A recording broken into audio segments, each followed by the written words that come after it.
One of the things about Lent and about Easter is that a lot of times we feel like we've heard the story before. We may not remember much about the details, but we feel like we kind of at least know the general outlines. Even if we feel like we don't know that much about the Bible, we know that Jesus was arrested, that he died on a cross, that he rose from the dead on the third day. And so when we come to Lent services or a Maundy Thursday service or a Good Friday service or even an Easter Sunday service, we kind of know how things are going to go. We still like the story. We still want to hear it. We still need to hear it. But it can start to lose its impact because we know how it ends. It's like when you see a favorite movie or read a favorite book that you've seen or read before. We still like it, but it does not make the same impact on us as it did that first time when we did not know how it was going to come out. So for these Wednesday Lent services, what I want us to do is try to take a new look at the last days of Jesus' life. And let's try to pretend that we don't know how the story comes out. Let's try to put ourselves into the story in some way, seeing what the people saw, feeling what the people then felt. Where our story starts today is right after Jesus had raised Lazarus from the dead. So lots of people are putting faith in Jesus because of that. The Pharisees are worried. A meeting is called the Sanhedrin, which is the leading religious council in Israel. And they're trying to figure out what in the world they should do about this Jesus guy. And I think that the reaction of the Sanhedrin is interesting. You know, we tend to think that they were just mad at Jesus because he was making them look bad, because he was upsetting the apple cart, stuff like that. We tend to think that the Pharisees had a personal reason for wanting Jesus killed. And maybe some of them did, but that is not really what John says. Here's why John tells us the Pharisees want Jesus killed. He quotes them as saying, "If we let Jesus go on like this, everyone will believe in him. And then the Romans will come and take away both our temple and our nation." See, at this time, as some of you may know, Israel was part of the Roman Empire. That's why we hear stuff about people like King Herod and so forth.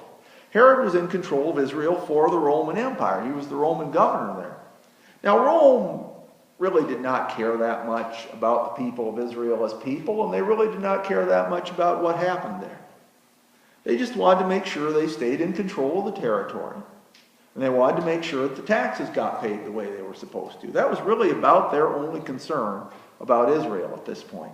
Jewish people could do whatever they wanted as long as they did not cause any trouble, as long as Rome was still getting all their tax money. But see, that is why the Pharisees were so scared of Jesus, because they had heard him referred to as the king. Lots of people were calling him that. And they thought that he was going to try to be an earthly king.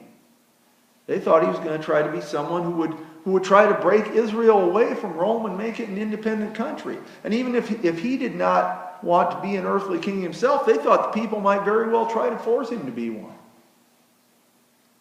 And while the Pharisees were not really opposed to an independent Israel in theory, in fact, they may have kind of liked it in theory, they did not really think there was a chance in the world that could actually happen. Israel had tried to break free from Rome about 100 years earlier. They had achieved some independence for a while, but then the Roman army came and crushed them. And Israel was weaker now than it ever had been before. And Rome was stronger. And they thought if Jesus led a rebellion, they'd get crushed again, and this time Rome might take away everything. Might take away their religion, might take away their national identity, might take it all. And that's why the high priest, Caiaphas, said what he did. He said it was better for one man, Jesus, to die for the people than it was for the whole nation to perish. He thought the only way the nation was going to survive was if they stopped Jesus and therefore stopped this rebellion. They had a problem because the Pharisees did not know where Jesus was or when they'd find him. Now, they did know Passover was coming. And they knew Jewish people were supposed to go to Jerusalem for the Passover. But was Jesus going to come under these circumstances, knowing that the Pharisees were out to get him? They did not know. All they could do was wait and watch. Now, Jesus knew what was going on. And for a while he hid out in Ephraim with the disciples, but he knew that he was going to go to Jerusalem for the Passover. He first went to Bethany, where Lazarus lived. And Mary, Martha's sister, poured expensive perfume over Jesus' feet. And Jesus said this was to prepare Jesus for burial.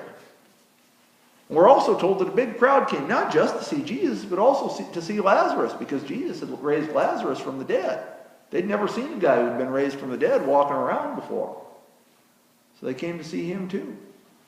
It was a big deal. So the Pharisees decided that they also needed to kill Lazarus. And we're not told if the Pharisees ever carried out that part of their plan or not.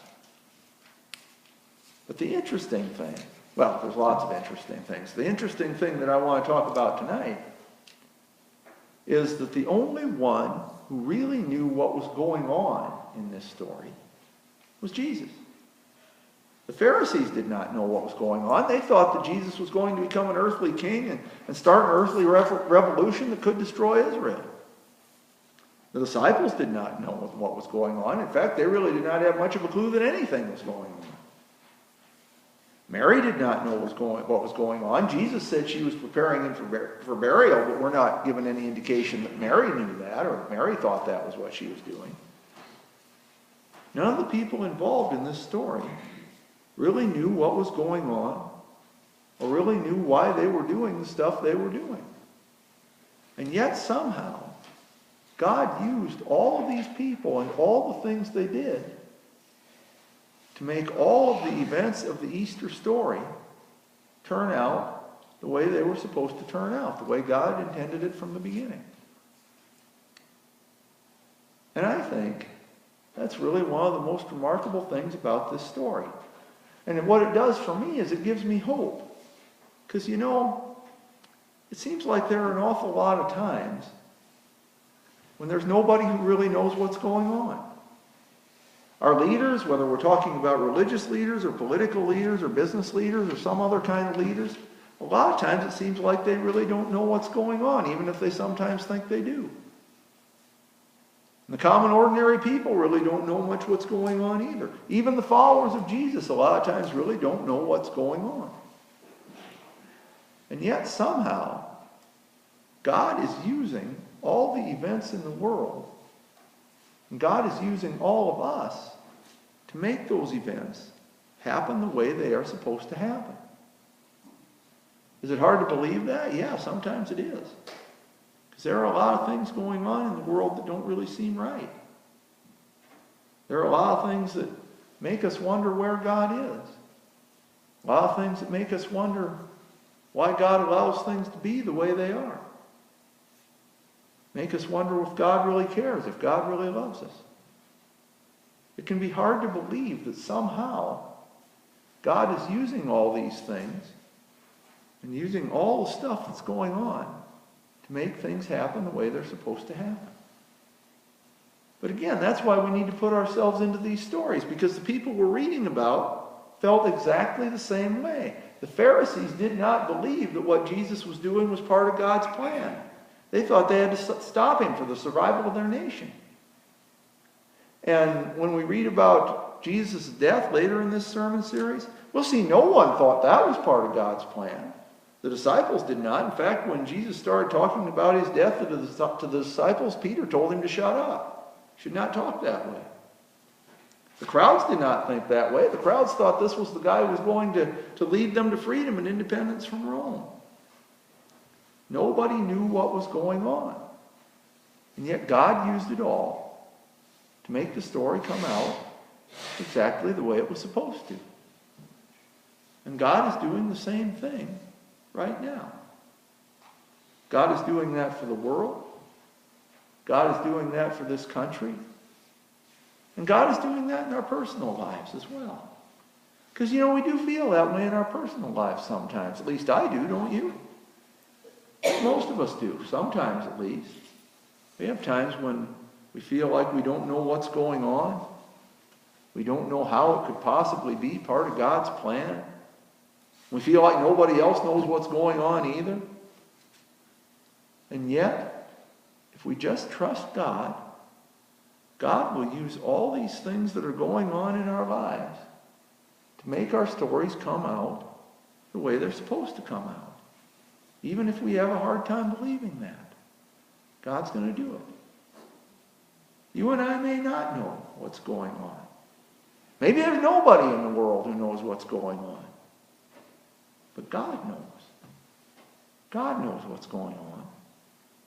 And if we just keep trusting God, God will use all these things that are happening, all these things that don't make sense, to make things come out exactly the way they're supposed to. God will do that for the world. God will do that for this country. And God will do that for you and me too.